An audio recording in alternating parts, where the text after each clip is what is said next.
to you about math stats in your life. And before you get all upset and sad about it, I'll let you know it's going to be fun. I'm going to ask a couple things of you. One, if you see a TWUer, I want you to say, woohoo! Same thing if you see anybody else, too. Two, I want you to yell halftime after I'm done finally talking about beer. And also, I guess give me a break because I want to pee my pants. So anyway, what is life?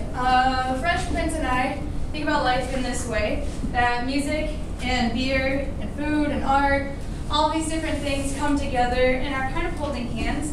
Everything is kind of intercorrelated and connected in a certain way. So I'm going to start here with a Fibonacci sequence.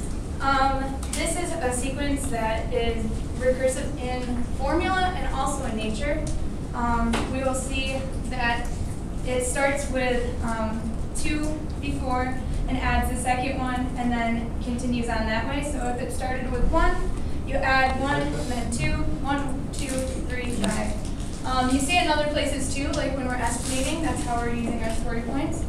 On my elbow as well. And when we were in Hamby, that was on a temple. I thought that was pretty cool.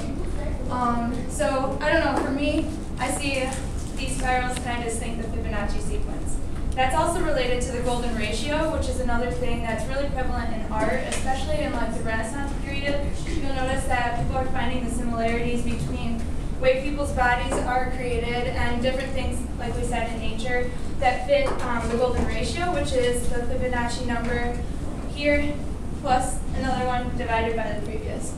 Now I'm going to say x equals the opposite of b plus or minus the square root of b squared minus 4ac all over 2a. You can go ahead and remember that. Another way that is really nice to remember the volume of a cylinder.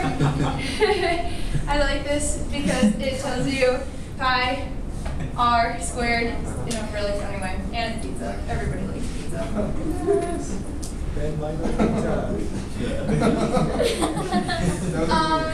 Now we're talking about proportion. So if anybody else is like me, this is a huge problem.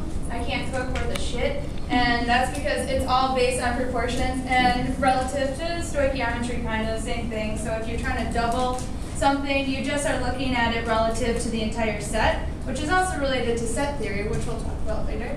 Correlation! We have, in stats, we really like to talk about, you guys forgot the woohoo? Stats, we like to make a distinction between correlation and causation. Because Marak finds himself next to a monkey doesn't mean there's going to be crazy. It could be the other way around. Crazy things are happening. Maybe Marak will go find a monkey. Nobody really knows. Okay, so let's talk about beer a second. You see a picture of hops here, and Guinness. Why is this related to math? Because the growth of yeast is considered to be exponential, roughly. So as yeast is multiplying and growing, it's growing exponentially. So it's really hard to get the recipe right for beer every time. So this guy, this beautiful pixelated picture up here in the corner, is Gossett. He's the father of the standardized t-test, which you'll see in the normalized distribution. He's the one who revolutionized beer, or as we understand it in the stats world, because he's the one who mentioned, you know, these things are growing exponentially. So let's account for that. How about normality? Now, oh yeah, thanks. Here's the normal curve, something that everybody wants to puke over by the end of things, but we expect that a lot of things in the world are normally distributed, like people's heights, people's weights. There's just a center mean. This is set theory. Set theory is basically just finding ways to group things. Now, when I look at this picture, I'm thinking, why is there Diet Coke? Why is there mangoes? There's a cow, these two guys. Why is Steph there? This would be considered like a Venn diagram. Because all of these are ands, that's intersection. And if they weren't, it's considering everything as a union. When we're talking about research, there's interesting things that we notice by psychology. A lot of times they like to go with ANOVA. ANOVA is basically measuring the difference between two quantitative things. So we're trying to find the difference. Okay, moving on. Probability. So this little girl's counting cards. And I also have a funny story. I almost got kicked out of a casino once for counting cards on accident, just because of the training in stats. So I walked up to the blackjack table. Somebody hit on a turn that I was like counting how many like high numbers were coming, and I said, "Why the hell did you just hit that?" And everybody was like, "Are you kidding?" I wasn't kidding.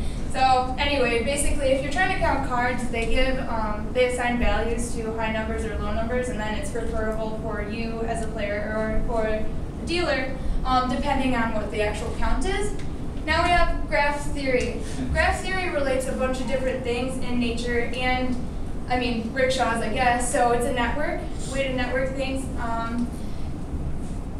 A lot of times graph theory was used to optimize paths for like a mailing route or any given path. Here's an example how I have applied graph theory to marketing. So this is chi-squared and graph theory. This is using that Zappy tool I was telling you guys about. We want to work with that, but kind of talking about the measures of centrality and the measures of betweenness between a couple different things in a network is how you can determine how closely related they are. Estimating. Estimating is done in many different ways, and basically that's the basis of statistics. Now, the way I think about Bayesian statistics, which is just kind of like two worlds of thought, we have old school statistics and we got these Bayesian guys who are kind of like our agile people.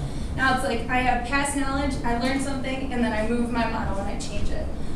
This is a t-shirt I made for Math and Stats Club. It's super nerdy because it's supposed to model the I Love New York. This graphs into a heart on the coordinate plane. So, show me some love.